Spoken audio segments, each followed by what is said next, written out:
Welcome, and it's good to see so many people that are interested in what we're going to talk about tonight, the poles.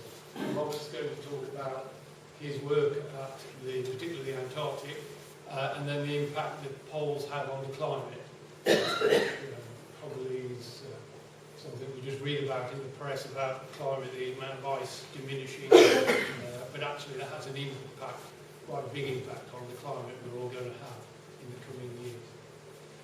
Tonight's talk's been organised by WEG, you can see at the bottom there, Wilbrahams Environment Group. I think there's three of us here tonight from the steering group, Nick at the back and Emma there. And for those who don't know me, I'm Paul Lambton. I think those people Hello.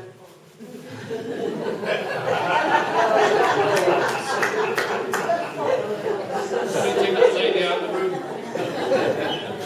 And just one other thing, if anybody fancies a drink afterwards, Tony kindly agreed to open the social for that tonight to talk if you fancy a pint and carry on talking about the climate of the world. So I'll now hand you over to Robert. Thank you.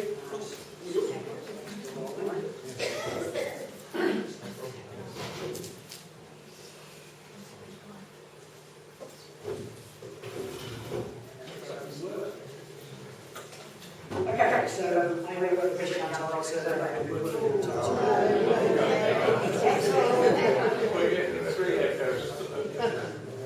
Plan B.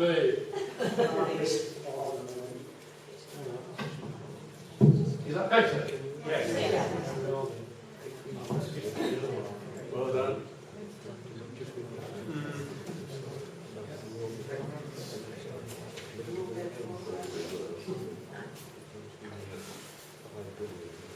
Like a rock star, I think I want to swing it around. So, at some point this evening I will fall over this, won't I? So, I've been working in the polar regions, Antarctica and Greenland, for the last 40 years. I'm coming towards the end of my career now. But the thing I've been working on is very long-term climate change. So Paul, in his introduction, he used a guy called Ed Hawkins at the University of Reading. These are his stripes. And what they're supposed to show is how, over the last 150 years, we go from a relatively cool period to a much warmer period, and that's what his stripes mean. So if you ever see those stripes representation, these are what they look like when they're turned into a graph. So that's the climate change over the last 150 years or so. So what I'm going to try and do today is, for someone who came to my talk last year, Paul asked me to do something similar, but go a bit further, particularly talk to you about what I was doing in the field last year, so you can have a little insight in how I work in Antarctica. But also, right towards the end, some of my thoughts on sea ice in the polar regions. You've probably all seen in the paper recently that sea ice in Antarctica is its lowest since records began. It's impacting penguins, it's impacting our climate. So I'm going to give you some insights into what I think it matters, why I think it matters to the polar climate. I'll probably take about an hour to talk. I'll leave time for questions at the end, but if there's anything burning question on the way through, please just shout and I'll answer it straight away rather than leaving on to the end. Okay, so there's another graph of climate change. So what this is world meteorological records averaged over the whole globe over the last 150 years. And you see through the 19th century, relatively stable climate, then warming through the 20th century, and probably six of the hottest years on record have been in the last decade, possibly even 7 of the hottest years have been in the last decade. And that's the recorded time. That's from reliable meteorological records. And this is what we think is driving climate change. This is carbon dioxide in the atmosphere. So this is carbon dioxide a couple of weeks ago. The level was 418 parts per million. That means 418 molecules of carbon dioxide in every million molecules of air. That's what I mean by ppm, parts per million. So the same week last year was about 3 parts per million less. And then 10 years ago, nearly 25 parts per million less. So you can see that ever since records began, so a guy started recording in March 1958 in a place called Mauna Loa, a volcanic island in Hawaii, and ever since then there's been this incessant rising carbon dioxide, and this is what we think is driving climate change. It has a nice seasonal cycle, and as I say, at the moment we're at 418 parts per million. Round about 7 or 8 years ago, we passed through 400 parts per million. And I think that was a significant moment, because I don't think there is anybody alive today that will ever see carbon dioxide go back below 400 parts per million. So not even babies being born today, no matter what we do to the climate, they won't see carbon dioxide go back below 400 parts per million. And the reason for that is carbon dioxide is a very long-lived molecule in the atmosphere. It lasts about 100 years in the atmosphere, on average, from the point at which we burn fuel and release it to the atmosphere before it's finally taken up from the atmosphere. So I don't think it will ever go back below 400 parts per million. I don't think any of the figures in this room are going to be around to dispute that. And this is some of the consequences of climate change. So there's the annual hottest day of parts of the globe. If we go 4 degrees warmer than the pre-industrial level, the parts of the globe will see temperatures on average 7 degrees warmer than pre-industrial. Similarly, moisture in the atmosphere and soil changes, the wettest days changes. Lots of things about the climate will change as we've warmed the climate over the next century. But I'm not really interested in all of that. I am interested in all that. But that's not what I want to talk about this evening. What I want to talk about is what the climate ought to look like if it was going over a very, very long period of time. So some of the consequences of climate change are things like this is the heat, humidity and risks to human health. So this is for different scenarios, for different warmings by the end of the century, this is the levels of number of days per year that people will be at risk from heat. So there are parts of the globe where they'll be at risk from the heat every single day of the year. There are parts that are going well, of course, they're not impacted quite as bad. This is food production. This is maize yield at the top and fisheries at the bottom. Areas of the globe will see more production, but many areas of the globe will see much less production. And this, of course, will have an impact on people's ability to eat, conflict in the world. All these things depend a little bit on things like sources of food and nice places to live, if you like, places to live where you're not going to be impacted by heat all the time. So there's lots of things that climate change is going to impact the globe that are very deleterious to human life. These are some of the less human impacts. These are some of the impacts in the climate itself. So you've got on the left there the spring snowfall that's starting to decline, Arctic summer sea ice extent starting to decline, heat content of the ocean increasing. So that's the upper ocean. The heat content is increasing, so the oceans are becoming warmer, and then the global sea level change is rising. These are relatively old slides, I'm afraid. These are 10 years old, but none of these pictures have changed in the last 10 years. Everything has continued on the same trend that you see in those pictures there. And yet, a few years ago, Nature magazine published this front page. Is our stable climate exceptional? And we don't tend to think of the climate today as exceptionally stable.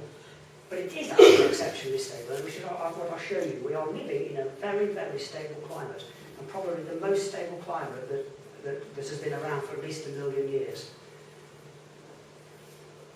And I'm going to tell you how we know that. So this is what we think of our current climate. It doesn't look stable there, so why am I saying that the climate looks quite stable in the longer term? And I'm going to try and prove to you that the climate is relatively stable at the moment, although increasing temperature, increasing carbon dioxide, and all the consequences of that. So the way those records there, these are our most reliable meteorological and observational records. These are the best records we've got, but they don't go beyond 170 years or so for climate, only 60 or 70 years or so for carbon dioxide. We don't have anything before that that's, if you like, a reliable observational measurement, so people going out and measuring it. We've got to find other ways of understanding how the climate changed in the past. And almost anything that grows annually remembers something about the climate. So you'll know things like tree rings remember something about the climate. It's the size of the ring might indicate whether there's a warm summer.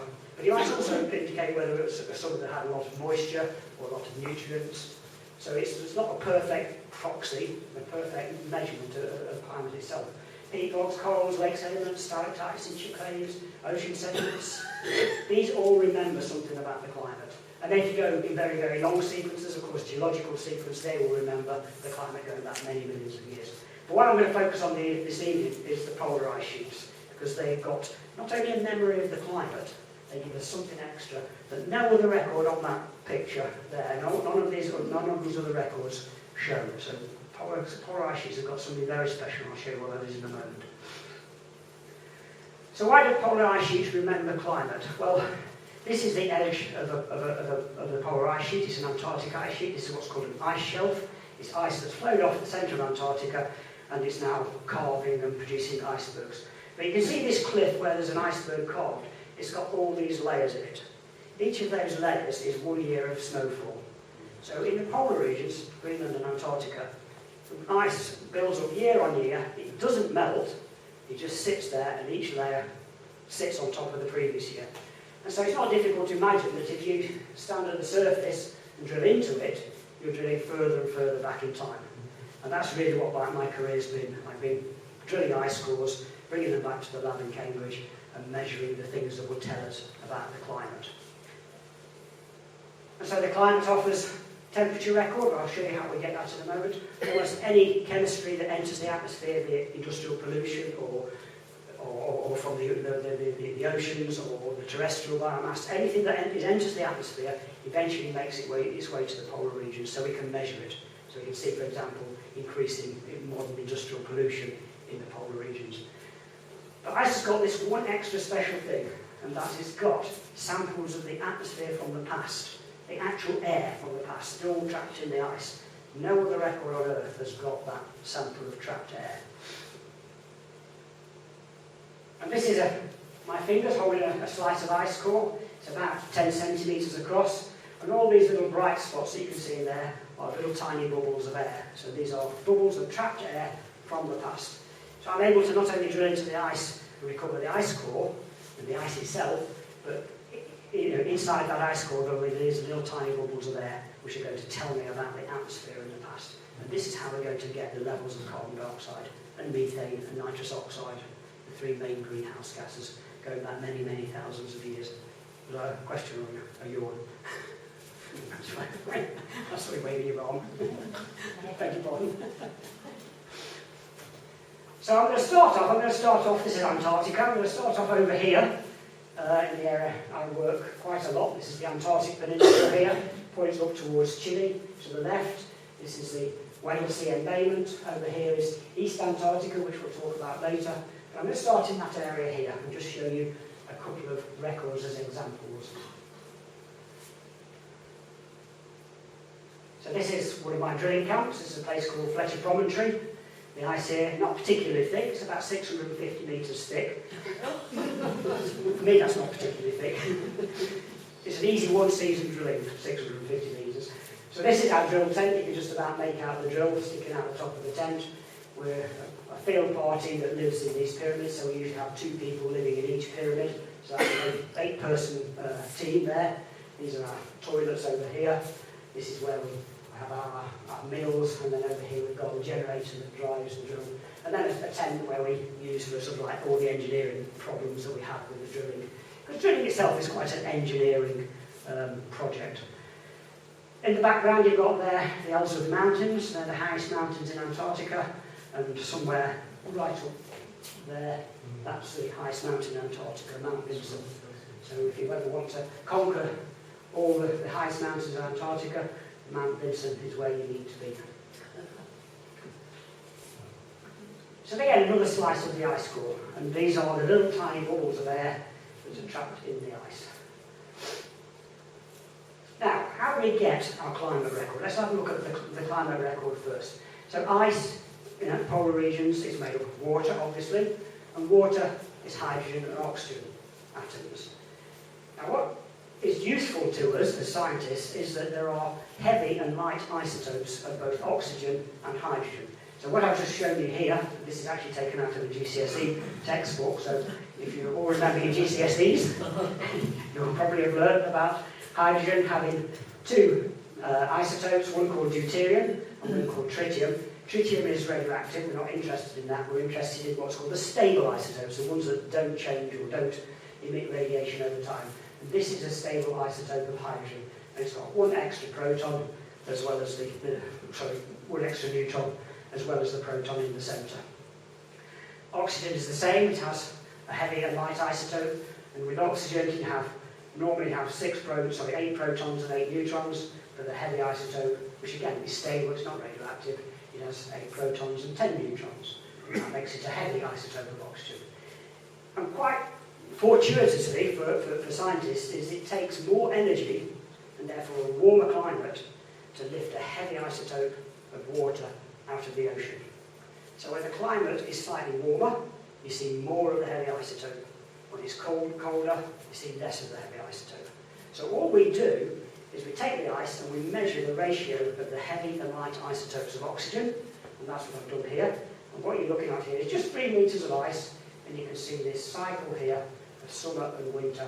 So this is summer because it's got more heavy isotopes. Down here it's a winter, it's got less heavy isotopes. So we can tell the temperature of the snowfall in the past just by looking at this diagram. We can also tell a couple of other things. We can tell how much snow fell each year, so we can tell you that that's a year of particularly high snowfall, a year of slightly less snowfall here and here.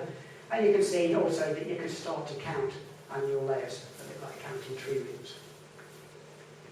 We don't generally count annual layers in ice cores in Antarctica because we go back tens or hundreds of thousands of years. And as you get deeper, these cycles disappear. They were laid down like it, but they disappear by diffusion in the ice. So it's sort of an average as you go back further in time.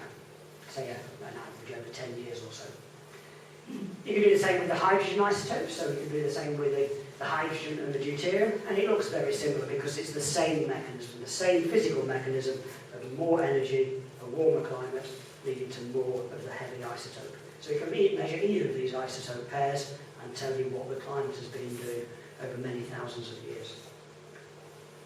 And this is the record from the project where I just showed you the camp with the mountains in the background, 650 metres deep. And when we measured the isotopes and dated the ice, I'm not going to tell you how we dated it, but you can ask me at the end if it's interesting to you. We went back 130,000 years. So 130,000 years in a 650 metre ice core. And when I look at that and I turn it into an age scale, and I plot on this side, this is the ratio of the heavy and light isotopes of hydrogen. Remember what I said, isotopes tell you about temperature. It turns out that scales to about 9 degrees Celsius. So what I can see there is I can see a colder period here and a warmer period up here. So this is the last ice age. So we've got the ice age, the cold period here. Up here is the Holocene, the period of the relatively stable period we're living in at the moment. And that is what that's what nature meant when it said our stable climate. If you look at that section there, most of this is measurement noise, but it's a relatively stable climate, perhaps cooling slightly. There are no period, at least in this last 140,000 years, where it is similarly stable. You can see even during the Ice Age, you've got these periods where it went warmer, colder, warmer, colder, warmer, colder. Back here, we're at what's called the last interglacial. So we're living in an interglacial at the moment. We're living between ice ages, and we, as glaciologists call them glacials. So we're living in a period between the glacials. This was our last glacial period over here, 140,000 years ago, 130,000 years ago. So that's what it looks like in Antarctica over the last 140,000 years or so. Let's just, for a moment, go to Greenland. So this is another project. It's not my own project, but I was there drilling the ice for 3 years back in the early 2010s at a place called Nîmes, the North East Evian Ice Sheet Project. And this is our camp. It was a little bit more sophisticated. Many countries involved. This was our communal centre with 3 floors where we sort of ate and relaxed. The drilling itself is under the ice, right where I'm standing taking the photo looking back that way. And this is what it looked like 8 metres down. This is where all the drilling was taking place. And this ice core drilled all the way down to nearly 3,000 metres. At 3,000 metres, it was still only about 140,000 years old, 130,000 years old. So, and the reason for that is in Greenland we have a much higher accumulation rate, so much more snow falls each year.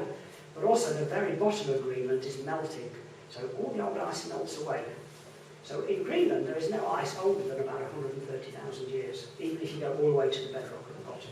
And this drill all the way to the bedrock, and you're getting very close to the bed here because you're starting to see dirt from the bed near the ice wall there.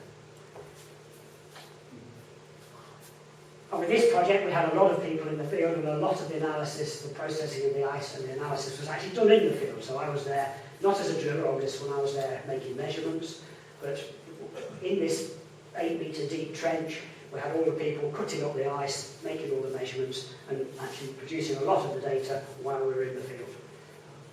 And this is what the record from Greenland looks like. So this is a little bit different from Antarctica, but you've still got that very, very similar, very stable climate period that we're living in at the moment. Lasts about 10,000 years. This is the warming from the last glacial period, and this is the last glacial period in Antarctica. And it looks, in Greenland, and it looks quite different from Antarctica because it's got these very, very rapid jumps in temperature. So this again is an isotope record that we've converted into temperature, and what these jumps are around about 10 to 12 degrees Celsius in less than 100 years. And let's just think about that for a moment. So when people are talking about climate change in the next century, we're talking about can we limit it to 1.5 degrees or 2 degrees. The natural climate during the glacial period in the northern hemisphere, not in Antarctica, was able to change by something around about 12 degrees Celsius in less than 100 years. Fortunately for us, we don't see that in the warm Holocene period we're living in at the moment. Because if we did, 1.5 degrees over the next century would be nothing. We could expect to see far more than that.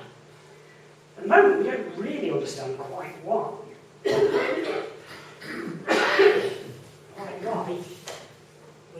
We get such a very large temperature contrast in Greenland. But we know each of those temperature contrasts is accompanied by a very rapid increase in methane, one of the other greenhouse gases. So the idea is that for some reason or other in the northern hemisphere, very, very large amounts of methane were being released into the atmosphere, which changed the climate in Greenland very, very rapidly. And then it cooled fairly rapidly as well. Never cooled quite as fast as it warmed, but it cooled quite rapidly. Okay, let's now look at the carbon dioxide itself. So we talked a little bit about temperature, so let's go back and look at the carbon dioxide. So this on the left, this was our instrumental record going back 65 years or so. And this is just a piece of ice from Antarctica melting in a bowl of water, releasing all the air bubbles. So around about 10% of the ice in the polar regions is made up of air. So the ice core is about 10% air.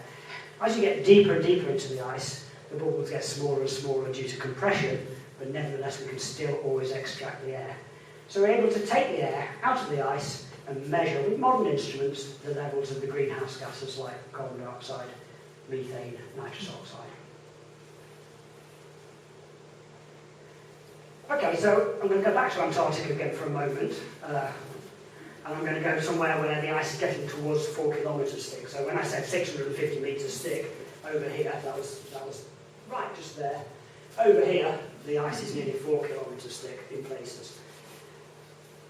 And going back a couple of, 2 decades ago now, there was a big project, the European project for ice core in Antarctica, 10 nations involved. I was there during the drilling, and we drilled all the way through to the bedrock at 3,240 metres down. In the background, you can just about make out these two towers. These are today, this is a building project when I was there, but today they are the year-round station of Concordia, which is a French-Italian station, and people live there 365 days a year.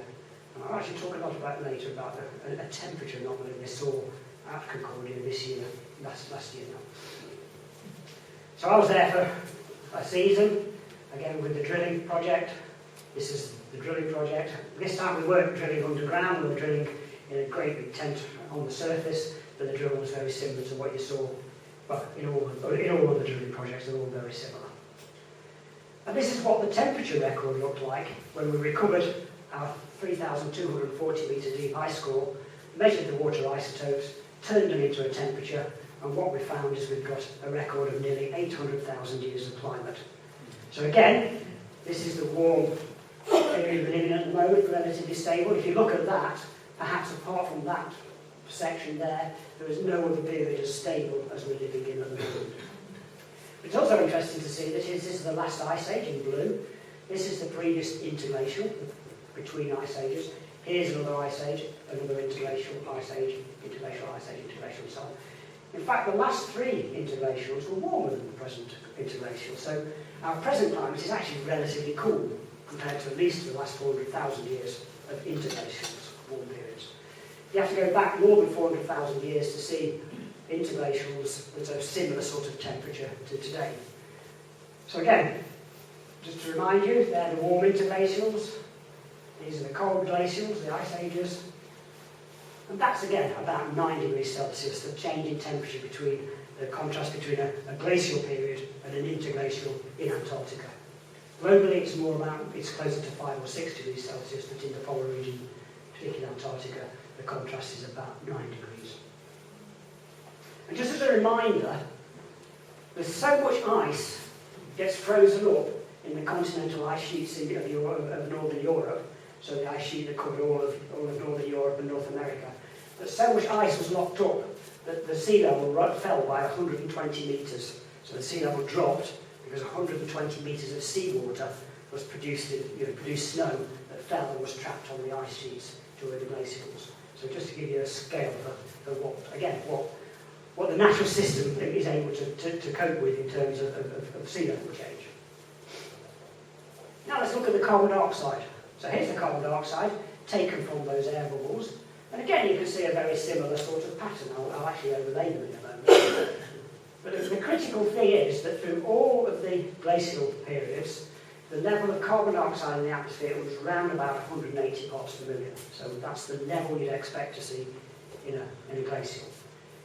In an interglacial, peaks at about, in the warm interglacials, peaks at about 280 parts per million. As I said right at the beginning, today we're at 420. I don't think you can see anywhere in there where we even approach 420. So the modern climate is very, very far removed from the natural levels of carbon dioxide we would expect to see in the atmosphere. Let's just put the two together. Again, these are the little bubbles of air. There's our climate record. In blue is the cold period, and in red the warm periods. And then here's the carbon dioxide coming in at the top, and if I lower those down, you can see the carbon dioxide and temperature look very, very similar. We know from a diagram like this that when we talk about changes in carbon dioxide leading to changes in temperature, that's how our natural climate system works. It's not something that scientists have invented to scare you into stopping using fossil fuels. It is how our climate system works and has always worked. So the levels of carbon dioxide and temperature are very, very similar in terms of. So why is carbon dioxide a greenhouse gas? Well, this is carbon dioxide molecules. They've got a carbon here and two oxygens, so carbon dioxide. And the reason why it's a greenhouse gas is it vibrates. And it vibrates, these are the main vibration modes of carbon dioxide. And when it vibrates, it's transferring energy to the surroundings. So that's what temperature is. When you warm something up, you're making the molecules of that medium vibrate faster. That is what temperature is. What temperature is of the medium. It's the vibration levels of the molecules themselves. Now it just so happens that all of these molecules vibrate at the same frequency as the energy that is reflected back from the Earth's surface. So incoming solar radiation is in the ultraviolet. It hits the Earth, it warms the Earth up, but the energy that's being released back from the Earth's surface is in the infrared. And it happens to be just at the levels that cause all these carbon dioxide molecules to vibrate faster. So if you like, the carbon dioxide is relatively invisible to the ultraviolet coming through, it just lets it straight through. But all the reflected energy from the Earth's surface is being trapped by the carbon dioxide in the atmosphere. So if you put more carbon dioxide in the atmosphere, you've got more molecules to absorb the outgoing long-wave radiation. And that is what we mean by a greenhouse gas. That's why it's a greenhouse gas. It's like a greenhouse at home, where the sunlight can penetrate through the glass roof of your greenhouse, but the heat can't get back out again. Methane and nitrous oxide, I've mentioned those a few times there, they're other main greenhouse gases, and again, they have similar sorts of vibration modes that just so happen to vibrate in the same frequency spectrum as the outgoing radiation from the Earth's surface. So in a normal greenhouse world, you get solar radiation coming in, you get radiated heat from the Earth's surface, and it more or less balances. But what we've done is put more and more carbon dioxide into the atmosphere, and this has trapped more and more of the outgoing radiation, so our planet is warming as a consequence of those extra gases in the atmosphere, absorbing the outgoing radiation. So that's what makes it a greenhouse gas. So let's just one last look at the greenhouse gas before we move on. So this is the greenhouse gas in carbon dioxide here, going over 150,000 years, the temperature in blue. And then over here, what I've done is expanded the last 1,000 years, and what you can see here, here's our most of the warm, stable period has got a relatively stable carbon dioxide level, about similar to what you'd expect in the previous interglacial. But then as you go forward in time, you get to this point here, and it starts to increase quite rapidly. Round about here, 1767 was the invention of the steam engine. As soon as the steam engine was invented, we started to move into the industrial era. We started burning more and more fossil fuels, and the atmosphere started changing almost immediately. So within a decade or so of the steam engine being invented, carbon dioxide started to shoot off. This is where we are today, about 400 parts per million. It's not just that the level is higher today than it's ever been before, but the rate of change is very fast as well. So the natural rate of change is around about, if you're coming out of a cold period, a glacial period, that's when carbon dioxide is changing most rapidly. And it's changing at about 20 parts per million, 20 extra molecules per million molecules of air every 1,000 years. At the moment, we're changing around about 24, 25 parts per million every 10 years. So we're doing in 10 years what the natural system takes nearly 1,000 years to do. So it's not just the level, it's the rate at which it's changing. And this is where we expect to be by the end of the century. This is the lowest possible stabilisation, where there's a 50% chance of limiting the climate warming to 2 degrees. These are not my figures, these are taken from people that model the climate rather than me, which is just measure it. If we go to double pre-industrial carbon dioxide, dangerous climate, and this is probably about, say, 4 degrees. If we do nothing, we get the business as usual scenario, then by the year 2100, we could be up as far as 650 up here. And that is really not a place to be. That is where you start to get runaway climate change, where you're no longer able to control it, if you like. I think there's absolutely no chance at all of stabilising at 450. We're already at 400, nearly 420. It's rising 24 over the last 10 years. We'll be up here within most people's lifetime, actually, in the room. Most of you will see 450. So I think there's no chance of stabilising at 450. My feeling is that we will stabilise somewhere up here, but I won't be around to find out. So you can't tell me I was wrong. And I quite like this postcard from the turn of the century, which is a whole load of US miners with this massive big slab of coal here, and this big placard on top of it. We can warm the world on coal. Well, they did, but not in the sense they meant. And burning fossil fuels, burning particularly coal, nowadays oils and gas, we are warming the world just by releasing more and more carbon dioxide into the atmosphere.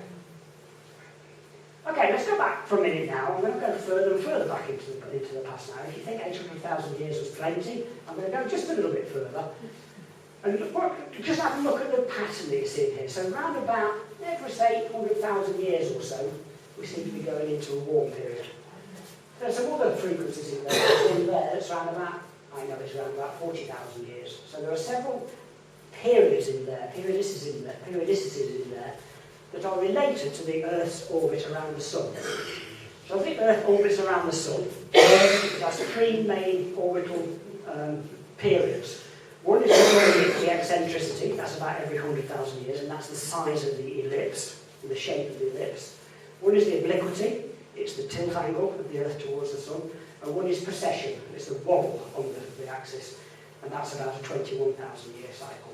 And all of those cycles are evident in here. If we take this, what mathematicians call deconvolve it into its substituent frequencies, then all of those frequencies are in there. They're just, sometimes they add up, sometimes they subtract from each other. If you like, the further we are from the Sun, the less energy we receive. If you think about obliquity, It's the tilt of the Earth's axis towards the sun. If we tilt more of the polar regions towards the sun, the bright white, we reflect sunlight, climate cools. If on average we point more of the oceans towards the sun, they're dark, they absorb light energy, and we warm. But what we found, what we didn't realise when we did our ice core record, which stops here at 800,000 years, is that the people that were measuring marine sediment cores, they had a record that went back even further than us. And they've got a record that goes back all the way to about 1.5 million years. In fact, they go back much longer. But back here, we have a warm period every 41,000 years, and almost nothing. There's the 100,000 year cycle and the 21,000 year cycle don't exist. So for some reason, a million years ago, the Earth was locked onto the obliquity of the Sun. So it was locked onto a 41,000 year climate cycle. So we had an ice age, and then a warm period, then an ice age every 41,000 years. Somewhere around about here, which we call the mid-Pleistocene transition, we started to enter a world where the 100,000 year cycle dominated. But we really don't know why. But we suspect it's all to do with the greenhouse gases. And so we've just, in the last few years, we've started to drill another ice core where we're going to try and fill in the greenhouse gases in this section here. So this is a project I've been working on for the last 5 years or so, a big European project. I'm really a component part of it. Because the only place you can find the greenhouse gases is in the ice cores. So this guy's got a temperature record. Well, I haven't even got a temperature record. This is actually a record of how much ice there is on Earth. But of course it's related to temperature. So what we want to try and do is go back even further in time and look for the carbon dioxide. And so we have this project, same 10 countries, and now they're called Beyond Epica, the oldest ice. We're looking for the oldest ice core on Earth. And what we're trying to find is something that goes back around about 1.5 million years. Well, I told you that the ice was up to 4 kilometres thick, and we drilled down to 3,240. You might say, just go and drill where it's 4 kilometres thick, and you'll have a much older ice core.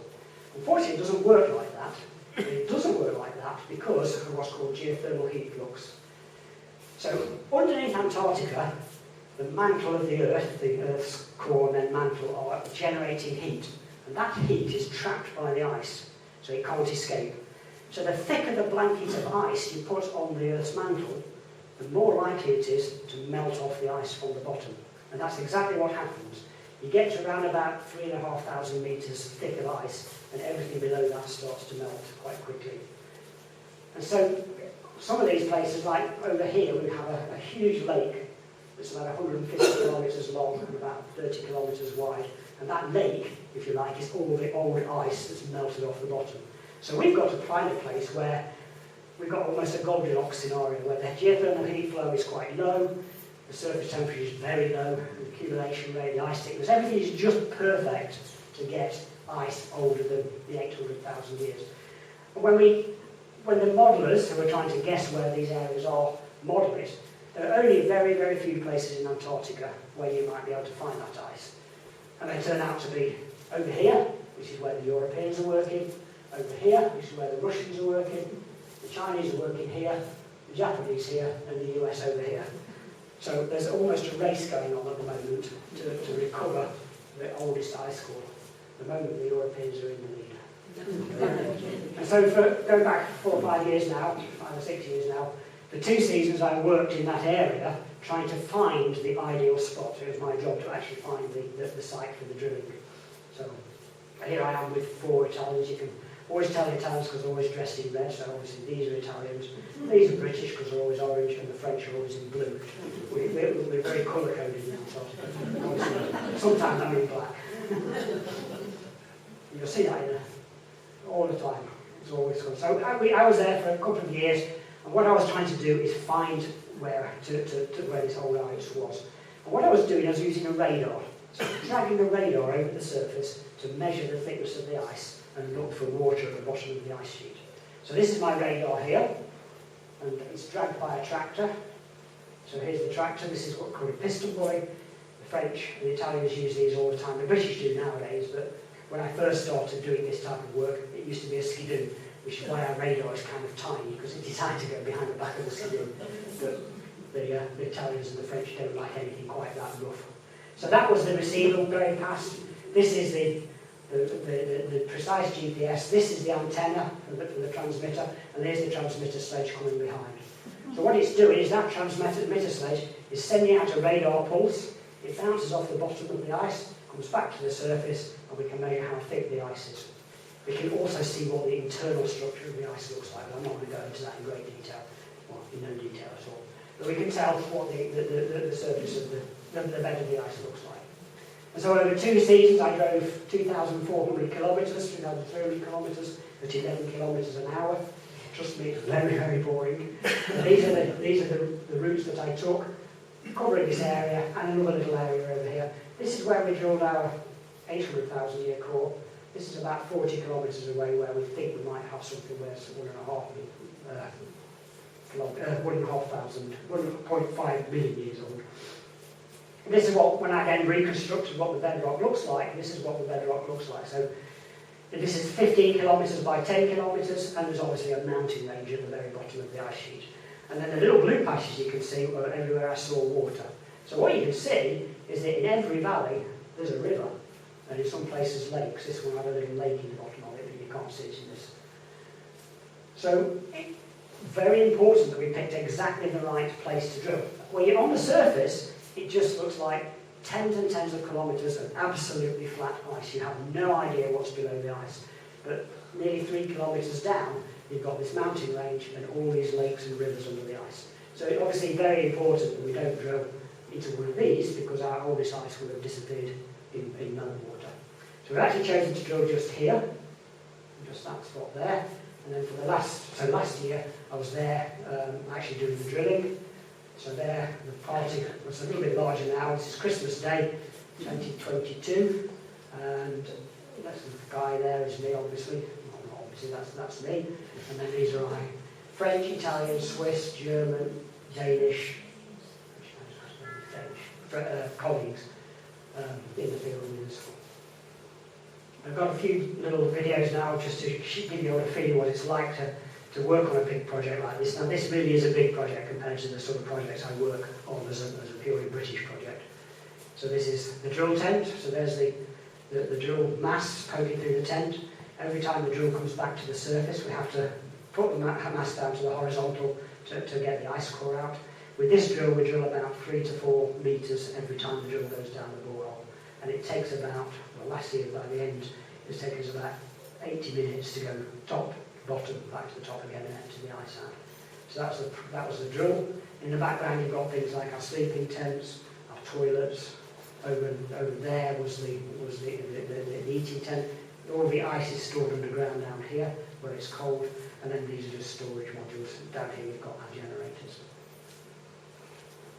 So now we are inside the drilling tent. The drill has just come back to the surface. Here I am again. I'm now bringing the drill to its horizontal position. So we bring it to the horizontal, and then we're going to take the ice core out. So the ice core will be obviously at this end. Now we drill in shifts, so it's a 3-person shift. So I've got a French lady here, myself, and then there's a Swiss guy you'll see in a moment. So the 3 of us were drilling the core and also doing all the processing and bagging it ready for transport. So once the drill's back to the surface, this end's the business end, so this is where all the motor is, and these fins that you can see here, that's the thing that stops the whole thing rotating in the borehole, so and allows the power to be taken down to the drill head. The drill head is like an annulus, it does an annulus in the ice, and the core goes up inside the drill. So most of this, the first 3 metres is the ice core, then this is all the chippings from the drilling. So once you're back to the surface, we've not got to drag the inner barrel out, it's just checking to see the ice is actually in there. It was. There's about a 3-metre ice core in this section. It's a very messy job. We use a drilling fluid, we put a drilling fluid down the borehole that matches the density of the ice. It's a really horrible fluid to work with, so you tend to get a lot of it all over yourself. You smell all the time of drilling fluid. So you'll see as it starts to pull out, you can see just the drilling fluid pouring out of the drill. So you tend to get soaked with this all the time. So that's that is the core barrel, which has got the ice core in it. The chippings will be all in the barrel behind it. So this next section will have to be pulled out to remove all the chippings.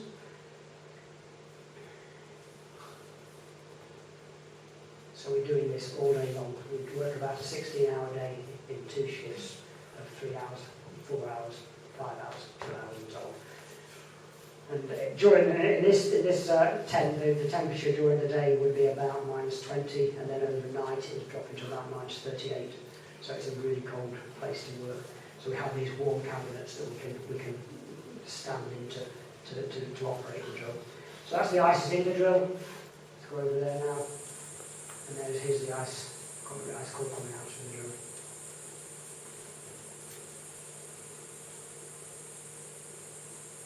It's quite brittle at this stage. We're about just under 800 metres down, and the ice is actually quite fragile because of the air pressure of the bubbles in the ice.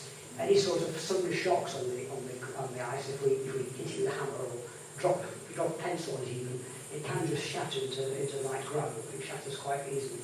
So that's why we're pushing it out so delicately. So that was just to give you a feeling for what it's like to work on a drilling camp. We went there in mid-November and we left at the end of January. That's our standard season. So over the last 2 years, we drilled to 810 metres. Last year we drilled to 808. This year, we start again in mid-November. We're hoping to get to 2,000 metres. The following year, we're hoping to get to the bed at 2,740 metres.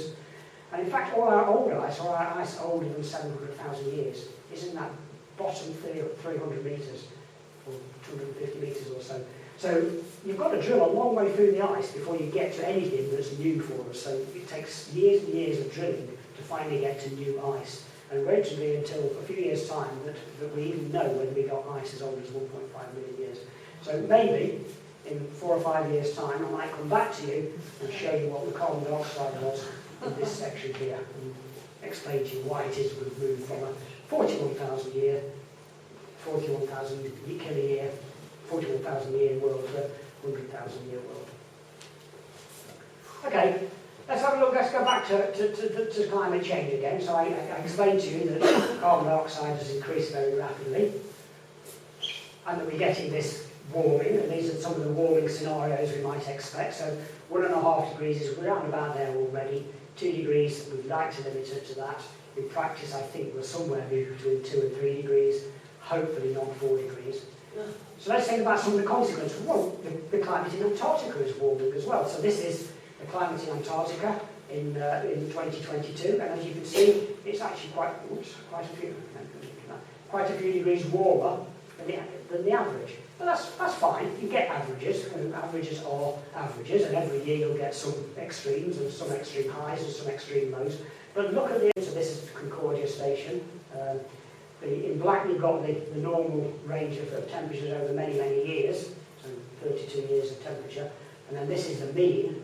And then in March the 18th last year, which should have been almost close to midwinter, this is the winter period here, we got this sudden warming of 38 degrees Celsius, which we've never seen before at this station. It's not there in any of the records. And it was seen all over Antarctica. You had this very, very rapid warming. It didn't last very long, it lasted about 7 or 8 days, but suddenly had temperature go through Antarctica really, really warm. But the consequence of warming in Antarctica is we're seeing less sea ice. So that's one of the consequences of warming. But it's not just warming. I'll try and explain why it's not just the temperature that matters. So this is the sea ice extent. So this is the November median sea ice extent. So this is where we expect to see sea ice in November. This is in November 2022. And this is where it actually was in 2022. So when people talk about they're seeing less sea ice in Antarctica, this is the picture they were looking at. Now it doesn't look like a lot less, but if you were a penguin that relied on sea ice in this area here to make your nest, then it's a really bad news because the sea ice is completely gone in November, which is when their chicks are hatching and growing. Just to show you what sea ice looks like, so this here is ice shelf, this is sea ice. We have 3 sorts of ice in Antarctica. We've got the ice sheet, which is the grounded ice sitting on the bedrock in central Antarctica. As that flows towards the coast, eventually it becomes an ice shelf, which could be several hundred metres thick, but is essentially floating. So that's an ice shelf. It's flowed off the continent, so it was once ice sheet, it's now ice shelf. But sea ice is not, it's annually produced. So it's produced by freezing seawater with a bit of brash from the carbon front of the ice shelf. But most of it is seasonal in the sense that it grows each year. It freezes and grows each year. And you can see that in a moment, what I mean by the difference between summer and winter. But this is the impact it's having on the penguins. So the penguins are relying on standing on sea ice. These are standing on sea ice here. In the early part of the summer, they hatch in the early part of the summer, and they grow, they become adults, and they finally go to sea. But on this, they were in here. And as you can see, by November the 15th last year, that sea ice is completely gone. So here's their colony on the sea ice. Here again is the ice shelf. That's the colony there on the 21st of October. By the 28th of October, a week later, the open seawater is getting closer to them. By the 3rd of December, it's gone. Along with all the penguins, the entire penguin colony of young chicks and lost. The adults, of course, can just swim out back to sea. But a penguin that looks like that can't enter the water and survive. So all the penguins were lost. So it's a tragedy at the scale of organisms, so it's a tragedy for the penguins. But I want to try and explain to you why it also has a consequence to the climate as well. So this is what the annual sea ice looks like. So generally speaking, in Antarctica, you'd expect sea ice all the way out to here in summer, in winter, and not very much sea ice left in the middle of summer. So it is a seasonal signal. So when you see the sea ice all the way out here, it does disappear completely. These slightly greyer areas are the ice shelves, and this is the ice sheet. So the ice sheet is on land, ice shelves are floating, and sea ice is the thing that freezes from seawater each year. This is what it looks like this year. So again, this is almost up to date. This is 14th of September from the National Snow and Ice Data Centre in the US. And you can see that this is the normal sea ice extent we see each year. And you can see just how little sea ice there is this year. This year is abnormal, very abnormal. Let's move back to this is the same thing again. So let's move back to the Arctic. This is sea ice in the Arctic. And again, you're seeing from some years sea ice disappearing. So this year, 2023, we've had a particularly low amount of sea ice. This is the median up here in the normal range. So this year has been very bad. But not as bad as 2012. 2012 was much worse. And in fact, when I was drilling up here, or when I was with the drilling camp up here in 2012, we actually had rain. We had rain at 2,500 metres. And that was completely unknown. We'd never seen rain before at the site of the drill site. Sea ice is important, not just for animals to nest on, like the emperor penguins do in Antarctica, but it's important because it drives what's called the meridional overturning circulation. So it drives the ocean currents around the world. So this is several years of sea ice data. As you can see, the sea ice is starting to disappear. So you get it's a time scale at the top. I don't really want you to go through all. I don't want you to go through a whole lot of it. But what you're looking at is this is the seasonal sea ice, so this appears and disappears each year. This is the multi-year sea ice, so this might be sea ice that might be 3 or 4 years old. But what's important is when all this sea ice freezes, as it freezes in winter, it makes very saline, very salty, heavy, dense water produced at the surface. So as the sea ice forms, it's pure water. So it has to exclude, it's being formed by freezing of seawater, so it has to exclude all the salty brine. And that salty brine is heavy. And what it does, it's heavy, it's dense, it's cold, it sinks to the bottom of the ocean. It's what drives the world's deep ocean currents. So let's just stop that and look at...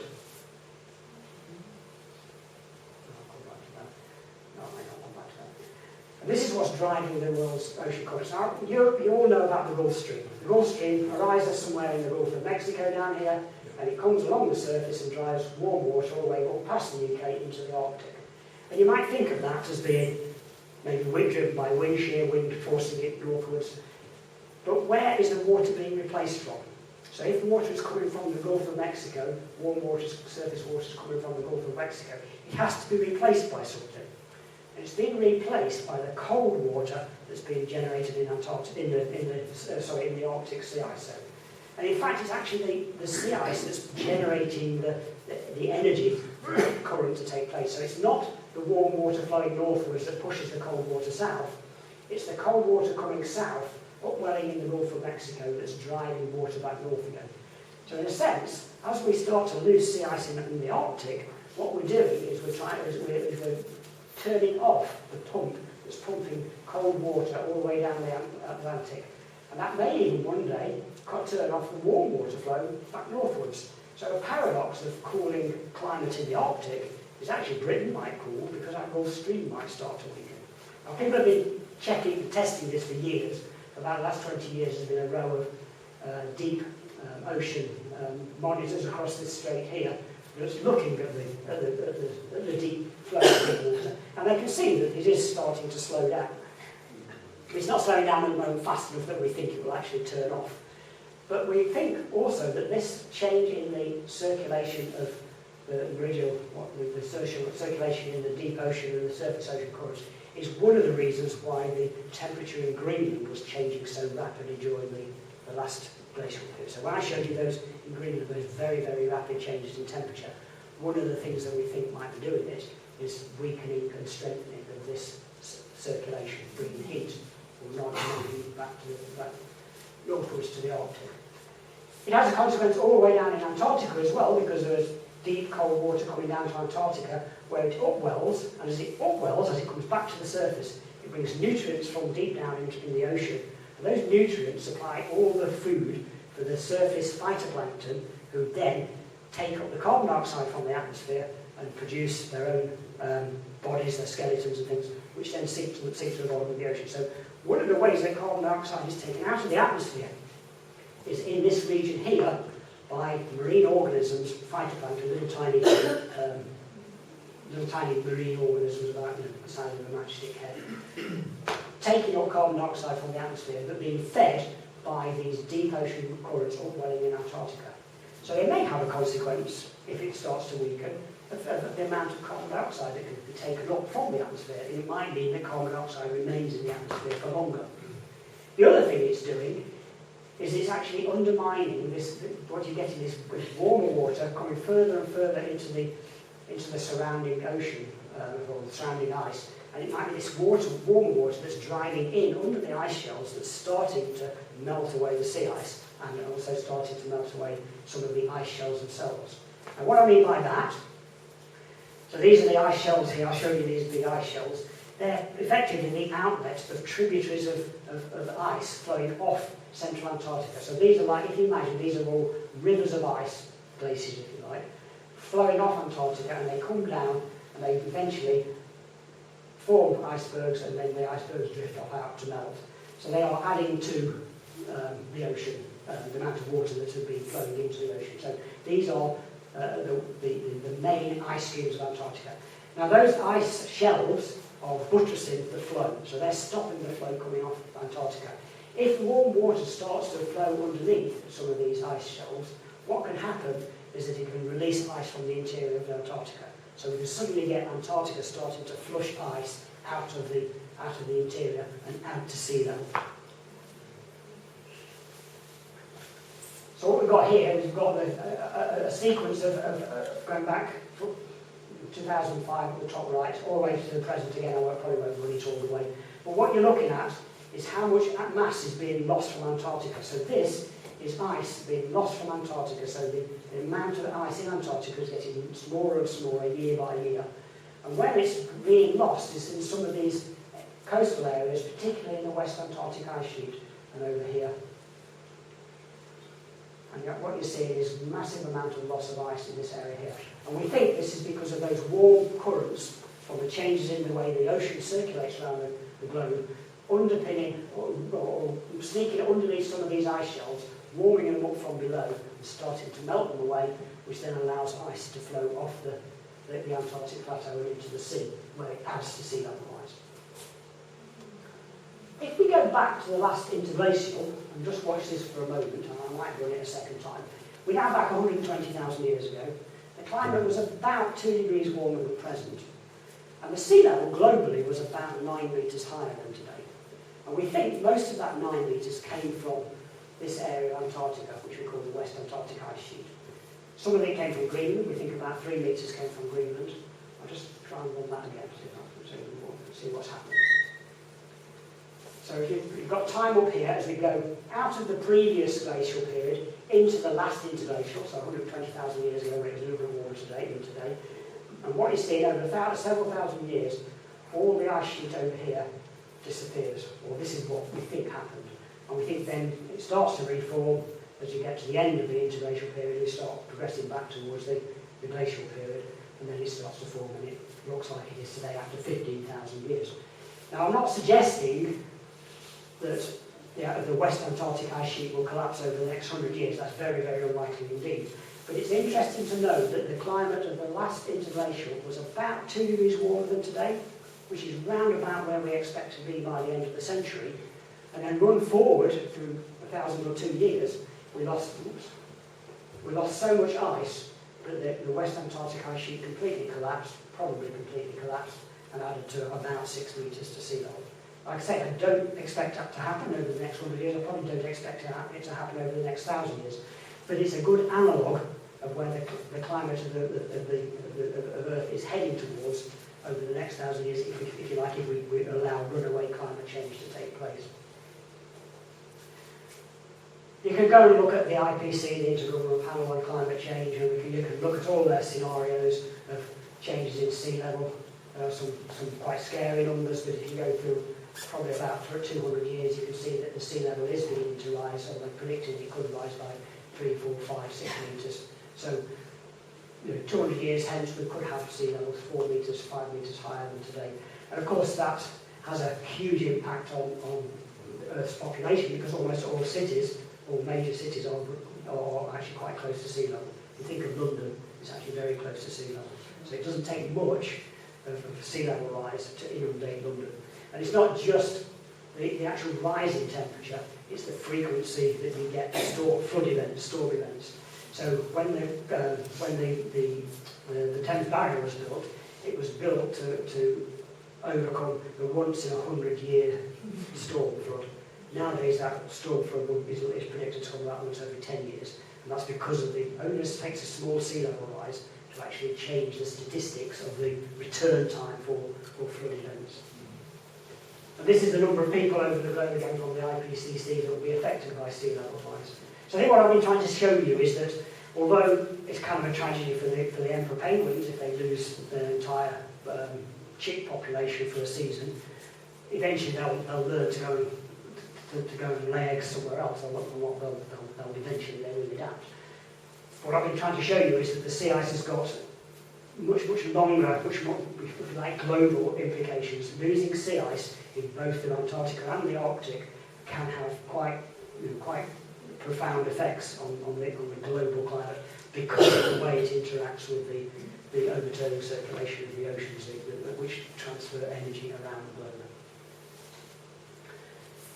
So I'm coming to the end. I've got this last slide. I don't, it's the first time I've ever put something in like this. What have I personally done about it? I can come here and I can preach and tell you we should all go home and turn off electricity, live like hermits and never produce any more carbon dioxide. Of course, that's not pragmatic. But I thought I would actually put my cards on the table and tell you what I've tried to do, other than coming out and preaching. So I've got a relatively old house. It's a 124-year-old terraced house. I've replaced everything in it that I think can increase its insulation policy. So it's double glazed. I've lifted all the floors downstairs and put fibre insulation underneath them. I've insulated the loft. I've injected all the walls with sheep's wool where I've got cavities. Where I've not got cavities, I've put insulated panels on the inside of the walls. I've installed 4 kilowatts of solar panels, which actually now generate about 70% of my annual consumed electricity. Sadly, it generates it not in the winter when I'm using most electricity. But nevertheless, it is exported, it is used by my neighbours, but 70% of my consumed electricity each year comes from my solar panels.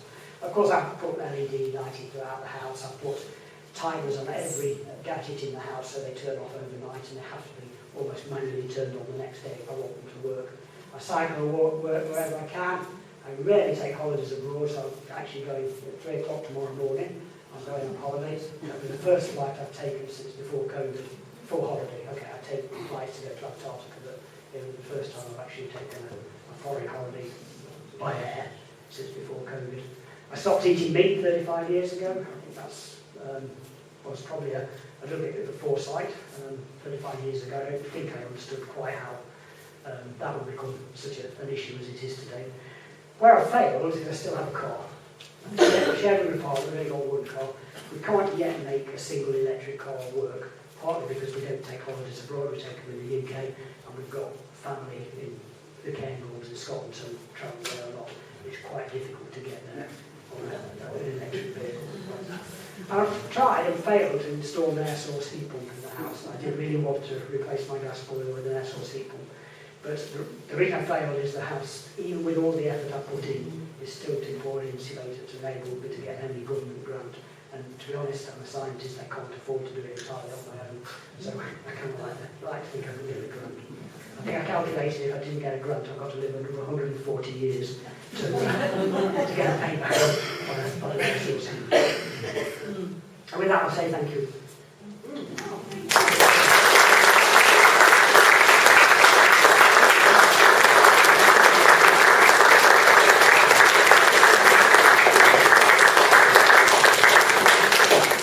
Very happy to take any questions. I've got 4 minutes over the hour I said I would be, so it wasn't too bad. Yeah. Thank you for that brilliant talk once again. I came to your previous version, so I must have enjoyed that one as well. I came back. I've got a question about water. I have read that actually we have the same amount of water on this world that we've ever had. Yep. It depends what form it's in. Mm-hmm. And I'm trying to clarify whether this is actually true or not. It's either seawater, fresh water on land, ice, Yep. or in the clouds. Or aquifers, of course, as well. Sorry? Or aquifers, deep aquifers, yeah. So we don't have a water shortage Yep. in terms of drinking water, etc., for the population. What we have is an issue about what state it's in and what place it's in at any one time. Yeah. Is that correct? I think you're right, and I think it's actually a broader climate change or climate mitigation issue. It's like the fact that we built London in the wrong place. If you think of sea level rise, you would never put it where it was, you would put it somewhere higher up. And I think it's the same with many of the consequences of climate change are people or agriculture or water resources are now becoming in the wrong place. Most of our agricultural belts are in a sector of the world that's actually going to be too warm for the agriculture that's there. And it kind of needs to move north or south. But of course it then has to move into areas that are used for other land use, like population, cities or whatever. And I think it's the same with water. All of these things were fine as mankind was coming up from through the whole of the last 10,000 years when civilizations were forming in the various places they appeared. And now it seems that we're always in the wrong place. I'm not a water expert, but I think I'm trying to take it that your comment as being a sort of more general one, and that climate change has made many of the things that we've built over the last few centuries, they need more work, more mitigation, if you like, to cope with all the consequences of climate change. Yeah, I've heard this before, and I'm sure other people have, that actually, in terms of world, let's call it politics, the availability of fresh water is going to be an absolute massive, already is a massive key driver. Yeah, you wouldn't want to drill too many more houses in this area, for example. Well, that's you have to port water in from somewhere else. Yeah. Of course, porting water in from somewhere else is not trivial either. Yeah, that's the point I'm making, I suppose, is that many of the mitigation, climate change mitigation ideas are really very expensive. They're very difficult to achieve. Building solar farms or building building wind generators at sea, I mean, you've got to port that energy to places, and as you know, we want to put a major connector down through the centre of East Anglia, but of course nobody wants that in their back garden. So yeah, it's mitigation across the world is a big problem. But and you can hear in my voice that I'm hesitating because I don't really like to talk too much about mitigation. For me, I'm on the evidence side. But we're not losing water. No, we're not losing water. No, water does not leave the system. Yeah. Just in the wrong place. Just a quick technical question. You mentioned that the isotopes in the older ice diffuse, therefore unreliable.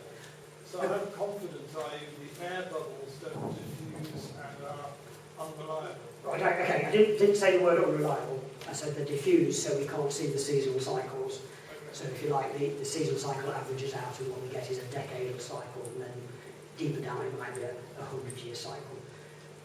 It's the same with the air bubbles, but they do not.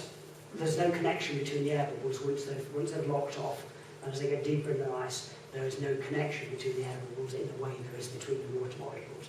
So if you like, there's a complete lattice of water molecules, so water is able to diffuse over quite short distances, a few tens of centimetres. But tens of centimetres deep down is 100 years. Tens of centimetres on the surface might be 10 years, deep down is maybe 100 years. But the air bubbles themselves don't migrate. And they don't migrate partly because there's no connection between the air bubbles, which are completely knocked off. But partly also because by the time we get down to about 1,000 metres down, the air just kind of disappears from bubbles themselves. You can't actually see the bubbles anymore. What you see and what appears instead of something called clathrate molecules. And a clathrate molecule is ice with air in its crystal structure. So again, it can't migrate at that point. It's kind of locked. So we can always get the air back out again, but we don't have a problem really with mixing of air deep in the ice. So I didn't say unreliable. I just said it averaged it out. In Greenland, we reckon we've counted annual layers in the water isotopes for about 64,000 years, we claim.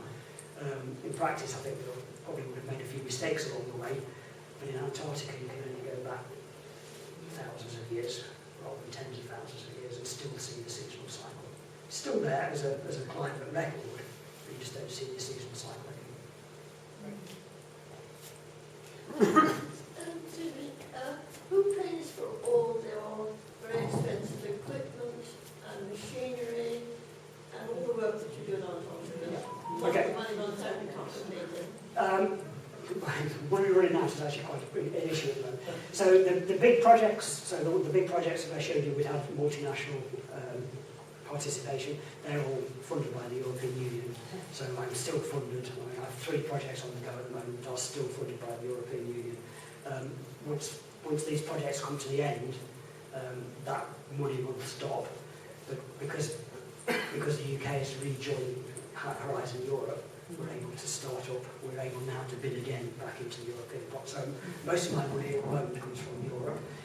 The money when I'm doing my own, or when I say my own, the UK projects come from the UK government. So the British Antarctic Survey is a part of the National Environment Research Council, which is a part of the UK Research and Innovation. So all of the research councils, the Medical Research Council, Geological, all those research councils are all part of the government. So I'm government funded or European funded. But there's always money running out. Yeah, it does run out. It's expensive. Getting to Antarctica is expensive. We think, I can guess that it costs £3,000 to £4,000 per metre of ice to collect. So when I drill to 650 metres, you can get a scale. When it down to 4 kilometres or 3 kilometres, you can get a scale for what it's costing. So about £3,000 per metre to collect. How expensive? Yes. You mentioned some of the initiatives you've taken in your last slide. Let me just say that as a physicist myself, I tend to find life ruined because one looks at, if you like, very broadly what's involved in, for example, making solar panels. There's a pollution cost to everything. I'd like to give you an example. Electric vehicles. Somebody who knows what they're talking about on Radio 4 not so long ago said, if you take a modern electric vehicle, car, family size, and compare it with a modern family sized diesel car, the electric vehicle becomes less polluting only after 124,000 kilometres. Yep. And that ignores the pollution cost of getting rid of whatever it is you've made. And the second thing I'd like to say is, I saw an analysis from Germany, not so long ago, about the least polluting vehicle ever made, the Willys Jeep. Because it's simple to make, when it runs it causes pollution, but it rusts away. Yeah, I'm not going to argue that point. I agree absolutely that a lot of these solutions are not ideal as put forward to the general public.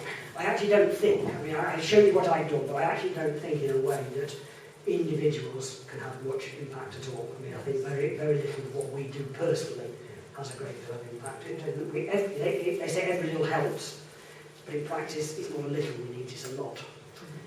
I think I'm more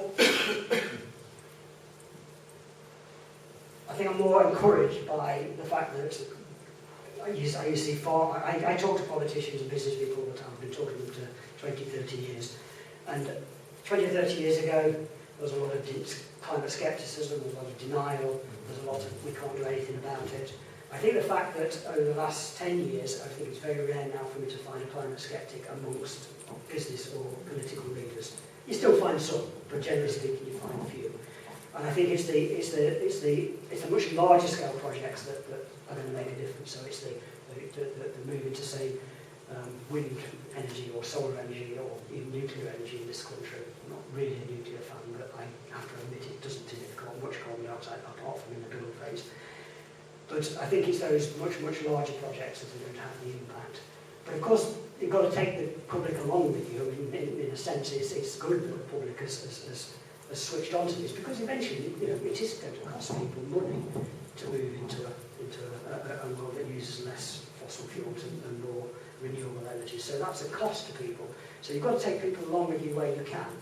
And so I think at the individual level, you might not be able to do very much that has an impact.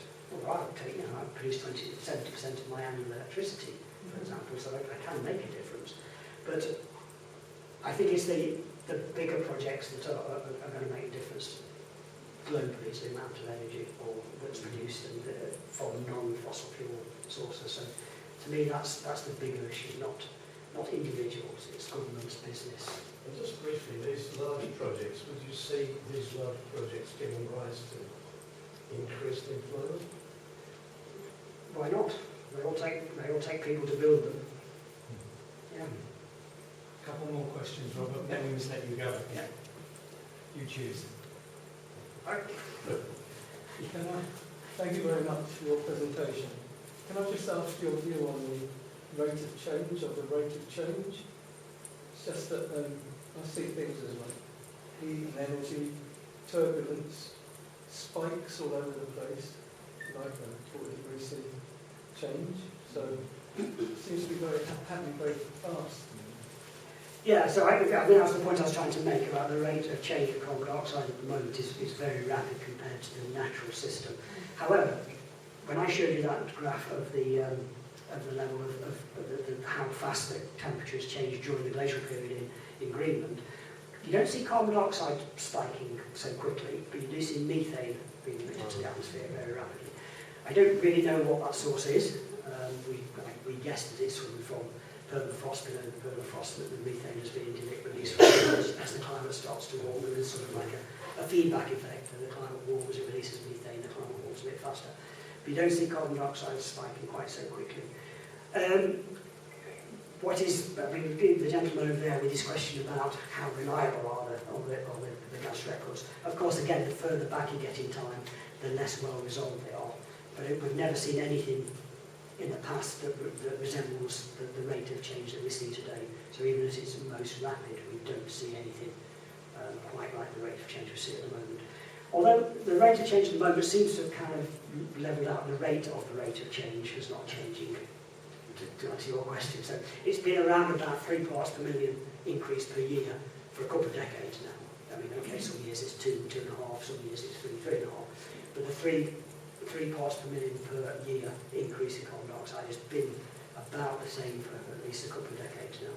So it's not increasing in that sense.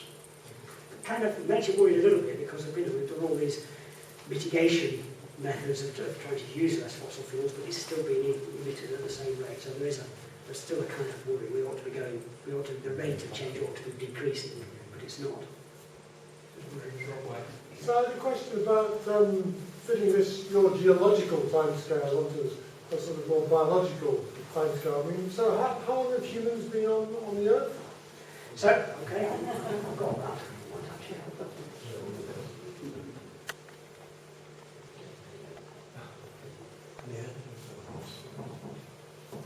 So human tool making actually started around about the beginning of my record.